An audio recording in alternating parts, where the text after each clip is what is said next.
سب سے الگ ہے، سب سے جدا، سنو ایک نئی آواز،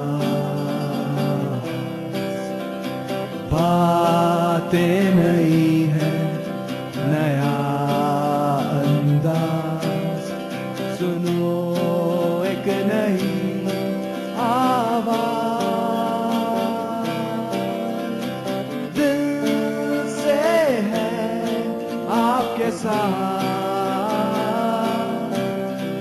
نیا ہے یہ پیش قدم۔ السلام علیکم سامعین، میں ہوں آپ کا میزبان زبیر بٹ اور میں انیس زرگر۔ خیر مقدم ہے آپ کا پیش قدم کی اس نئی قسط میں۔ آج کے اس شمارے میں جانیے ایک کشمیری نوجوان کی ایجاد نے کیسے ایک انسان کے کام کو آسان بنایا۔ ایک گھنٹے میں تقریباً 100 kg اخروٹ کریک کر سکتی ہے۔ ساتھ ہی جانیے کہ آپ اپنی کریٹیوٹی کو کیسے اپنے کریئر میں تبدیل کر سکتے ہیں۔ اور ہمارے health segment take care with doctor Zahida میں جو ہمارا ڈرائی سکن ہے یہ کسی بھی ایج میں ہو سکتا ہے۔ آج ہم آپ کے لیے بہت کچھ لائے ہیں، لیکن پہلے شروع کرتے ہیں آج کی کور سٹوری سے۔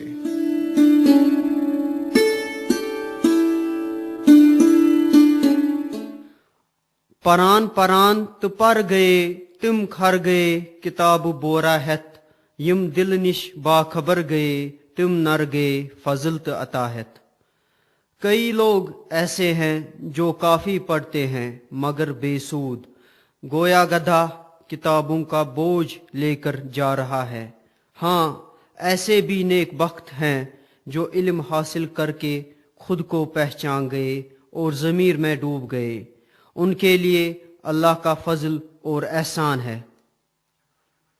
امتحانات، ہم سب اس دور سے گزر چکے ہیں اور یہ سلسلہ آگے بھی چلتا رہے گا، لیکن ہمارے یہاں امتحانات کے بارے میں کیا رجحان ہے، ہم نے پیش قدم میں اس امر کا جائزہ لینے کی کوشش کی۔ طلباء، اساتذہ اور ماہر تعلیم سے بات کرنے کے بعد پتہ چلا کہ ہمارے یہاں زیادہ تر طلباء و طالبات امتحانات کا سامنا کرنے کے لیے رٹا مارنے کو ہی محفوظ طریقہ مانتے ہیں۔ ماہرین سے بات کر کے معلوم ہوا کہ ہمارے امتحانات کا نظام بھی کچھ ایسا ہے جس سے اس قسم کے رجحان کو فروغ مل رہا ہے۔ ماہر تعلیم نجم الدین صاحب کا کہنا ہے کہ ترقی تبھی حاصل ہو سکتی ہے جب ہم اپنے ذہن کو وسیع بنائیں گے۔ یہ جو اسٹیٹ کا ایجوکیشنل سسٹم ہے absolutely it's full of defects. ہم نے ابھی تک میرے خیال میں ہم نے ابھی تک آبجیکٹیوز اسٹیبلش نہیں کیے ہیں۔ پہلے ہمیں چاہیے کشمیر ویلی کے بچوں کی وہ لیول دیکھ کے یا جس دور سے وہ گزر رہے ہیں اس کے مطابق ہمارے آبجیکٹیوز کیا ہیں، پھر ان کو ہمیں ٹرانسلیٹ کرنا چاہیے in terms of people behaviour کہ اس آبجیکٹیو کو حاصل کرنے کے لیے ہمیں کیا کیا چاہیے، کیا کیا ایکسپیکٹیشنز ہیں بچے سے جو اس میں ایک تبدیلی رونما ہو۔ کشمیر میں آج کل بہت سے طلباء و طالبات کو اب یہ محسوس ہو رہا ہے کہ ان کو اپنا پڑھنے کا طریقہ بدلنا چاہیے۔ کشمیر یونیورسٹی کے طالب علم یونس کا ماننا ہے کہ ہم جو کچھ بھی پڑھتے ہیں ہمیں اس کی پوری جانکاری ہونی چاہیے اور اسی بل پر امتحانات کا سامنا بھی کرنا چاہیے۔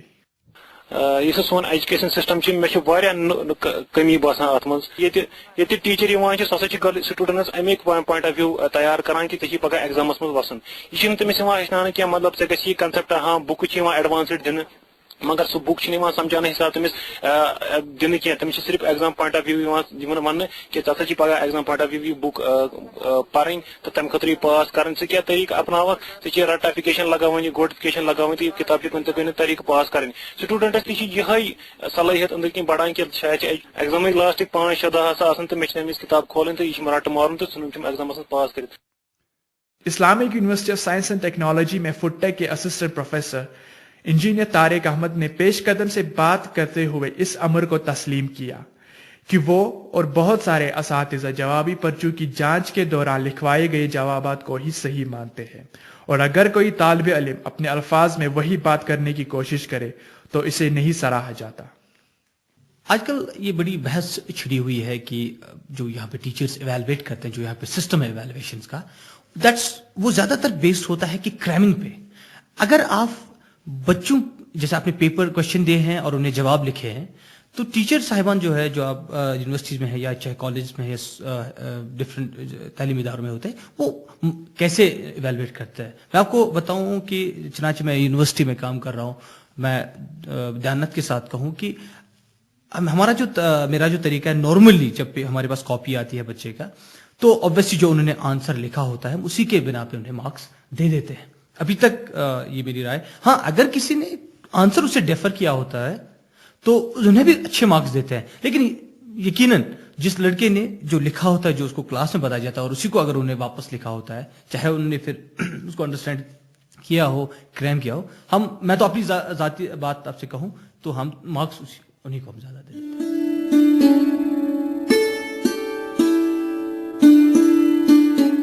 کسی چیز کو پسند کرنے میں اور کسی چیز کا عادی ہونے میں کافی کم فرق ہے، اور ہم میں سے کچھ لوگ اس نشے کی لت میں پڑ چکے ہیں.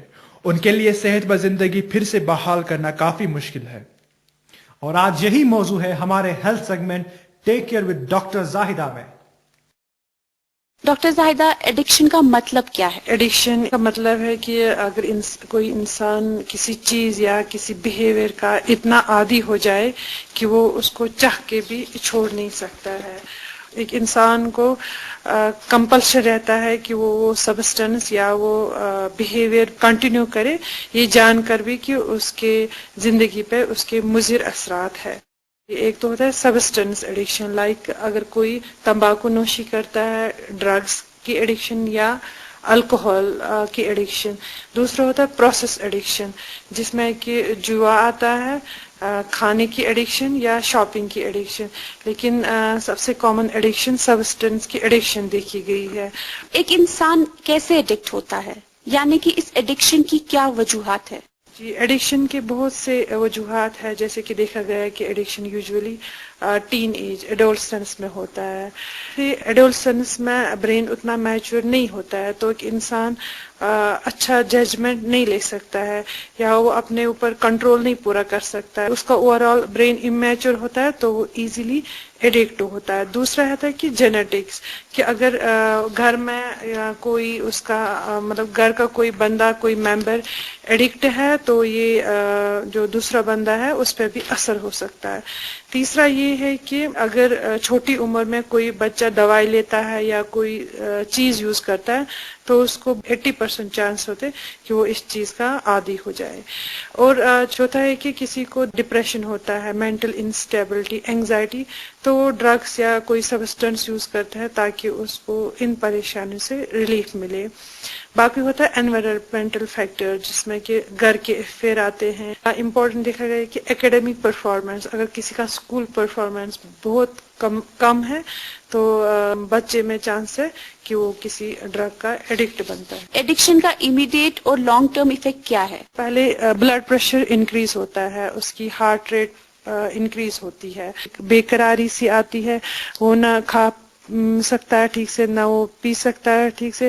اس کی جو سپیچ ہے اس میں سلرڈنس آتی ہے، اس کی اوور آل مومنٹس کم ہوتے ہیں. اچانک اس میں ویٹ لاس یا ویٹ گین ہو سکتا ہے، اور اس کے علاوہ اس میں برونکائٹس ہو سکتا ہے، مطلب اس کے لنگس میں پرابلم ہو سکتی ہے، اس کے دانتوں میں پرابلم ہو سکتی ہے، سائنس کا انفیکشن ہو سکتا ہے، یا اس کے ناک سے خون آ سکتا ہے. جو long term effects of addiction کے یہ ہے کہ اوور آل کہ اس کی پوری زندگی پہ اس پہ اثر پڑتا ہے. پہلے اس کے ہیلتھ پہ، کیونکہ یہ جو ڈرگ ایڈکشن ہے یہ برین پہ زیادہ اثر کرتا ہے، اور برین کی سٹرکچر اور برین کی فنکشن پہ اثر کرتا ہے. اس لیے اوور آل اس کی ہیلتھ اثر ہوتی ہے، اس کی ایموشنل اسٹیبلٹی پہ، اس کے فائنانس پہ، اس کی کیریئر پہ، اوور آل اس کی ریلیشن شپ پہ، گھر میں کیسے ریلیشن آف کیا ہے اس پہ اثر پڑ سکتا ہے. اگر کوئی ایڈکشن سے چھٹکارا پانا چاہے تو اسے اس کے لیے کیا کرنا چاہیے؟ پہلے اس کو یہ ایکسیپٹ کرنا ہے کہ اس کو ایڈکشن ہے. دوسرا یہ کہ اس کو سمجھنا ہے کہ اس سے اسپیکٹ پہ اس کی مضر اثرات ہے. تیسرا یہ کہ اس میں اپنا ایک ول پاور ہونا چاہیے کہ اس کو یہ ایڈکشن نہیں کرنی ہے. چوتھا یہ کہ اس کو فیملی سپورٹ چاہیے, فرینڈس کا سپورٹ, مورل سپورٹ ہونا چاہیے کہ اس کو اپنی ایڈکشن ریڈیوس کرنی ہے. اگر وہ دن میں 2 بار یا 3 بار دوائی لیتا ہے وہ کم کرنی ہے اس کی فریکوینسی. اور جو گیپس ہے پھر ان میں کہ اس کو وہ ہیلدی ایکٹیویٹیز کی طرف کرنا ہے, لائک اس کو ایکسرسائز, اسپورٹس گیمز میں حصہ لینا ہے یا پڑھائی کی طرف دھیان دینا ہے. اس کے علاوہ اگر اس سے فرق نہیں ہے تو اس کو اینٹی ایڈکٹو ڈرگس اویلیبل ہے, یا یہاں پہ ہمیں اب ریہیبلیٹیشن سینٹرز آئے تو اس کو کنسلٹ کر سکتے ہیں. آپ ہمارے ان سننے والے پیرنٹس کو کیا صلاح دینا چاہیں گی جن کے بچے اس ایڈکشن کے شکار ہے؟ ان کا مورل سپورٹ ہونا چاہیے, یہ نہیں کہ وہ ان کو ڈیگریڈ کرے, ڈسگریس کرے, بلکہ ان کو ہر حال میں, ایوری اسپیکٹ میں اپنے بچے کو سپورٹ دینا ہے. شکریہ ڈاکٹر صاحب آپ کی صلاح کے لیے. امید کرتی ہوں ہمارے سننے والے ضرور آپ کی صلاح پہ عمل کریں گے. کافی اچھی صلاح دی ڈاکٹر صاحبہ نے. بالکل, امید کرتے ہیں کہ یہ صلاح ہمارے سامعین کے لیے مددگار ہوگی. چلتے ہیں ہمارے اگلے سیگمنٹ کریئر کاؤنسلنگ کی اور. آج ہمارے لیے کافی ایسے کریئر آپشنز ہیں جس میں ہماری نئی نسل اپنا مستقبل بنا سکتی ہے. ہم پیش قدم میں یہی کوشش کرتے ہیں کہ ہم آپ کو ان سے واقف کرائیں, اور اسی سلسلے میں آج ہم لائے ہیں ایک ایسا کریئر آپشن جس میں آپ اپنے فن کا اظہار کر سکتے ہیں.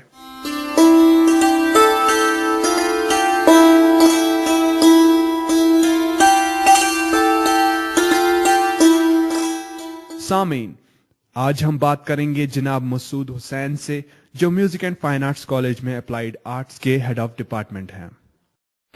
اس میں we have different disciplines in fine arts as well as music. جیسے کہ یہ 5 سال کا کورس ہے اور اس میں جو انٹیک کیپیسٹی اسٹوڈنٹس کی ہے وی ٹیک اراؤنڈ 10 اسٹوڈنٹس ہم لے لیتے ہیں پر discipline. It was started in 1965 as a hobby classes. تو پھر آہستہ آہستہ اس میں ایفیلیشن ہو گئی یونیورسٹی کے ساتھ, کشمیر یونیورسٹی کے ساتھ, اور اس وقت it's a constituent college of Kashmir University. آپ ہمارے سامعین کو بتائیے کہ فائن آرٹس میں طالب علم کن کورسز میں داخلہ لے سکتے ہیں. Let us take first department of fine arts. تو اس میں یہاں ہمارے 3 ڈسپلنس ہیں. ایک ڈسپلن میں اپلائیڈ آرٹس آتا ہے, اور دوسرے میں پینٹنگ, اور تیسرے میں اسکلپچر. تو اپلائیڈ آرٹس جو ہے اٹس ریلیٹڈ ٹو پبلسٹی, جو ایڈورٹائزنگ میڈیاز جس کا آج کل کافی بوم ہے. تو اس میں ہم مطلب ان کو we give them a basic training. تو اس میں ان کو سکھا دیتے ہیں ویریس پبلسٹی مٹیریل کیسے ویژولائز کرتے ہیں اور کس طریقے سے ایگزیکیوٹ کرتے ہیں. تو اس میں ہم پہلے 2 سال جو ہمارے ہوتے ہیں اٹس بیسک, یہ کامن رہتا ہے فار آل دا 3 ڈسپلنس. تو اس میں they have to learn basics جو ہے اس میں. تو ڈیزائن کیا ہے, کلر کیا ہے, دین کلے ماڈلنگ کیا ہے. تو پھر بعد میں after completing their 2 years course تو وہ پھر جاتے ہیں, they opt any one discipline اس میں اسپیشلائزیشن کرتے ہیں. In painting which is altogether اس سے ڈفرینٹ ہے. تو اس میں they do paintings, اس میں کمپوزیشن کیا ہے, لائف اسٹڈی کیا ہے, then using of various colors اور mediums میں کیسے کام کرنا ہے. then in sculpture یہ اسٹارٹ کرتے ہیں with clay modeling, اور اس میں زیادہ دے work on 3-dimensional میں کام کرتے ہیں. تو اس میں بھی الگ الگ مٹیریل کا استعمال ہوتا ہے, جیسے اسٹون کارونگ, ووڈ کارونگ. تو اس میں وہ اسپیشلائزیشن کرتے ہیں. ان کورسز میں طالب علم کیسے داخلہ لے سکتا ہے؟ اس میں